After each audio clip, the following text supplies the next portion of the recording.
పంది పిల్లలు ఎవరు అమ్మా జ్వరం ఉంటే చచ్చిపోతుంటరా. మగాడన్నాక తెగింపు ఉండాలరా. చావుకి మనం భయపడకూడదు, చావే మన చూసి భయపడాలి.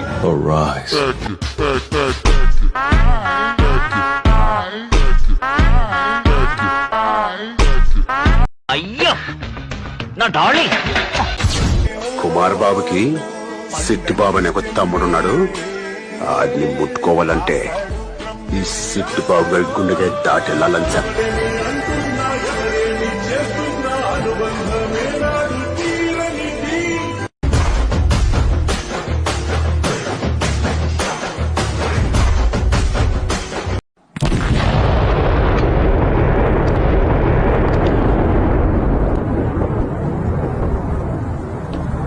బాబాయ్ జీవితంలో ఒకటి మాత్రం గుర్తుంచుకోండి, కష్టపడందే ఏది రాదు, కష్టపడకుండా వచ్చింది ఎన్నటికీ నిలవదు.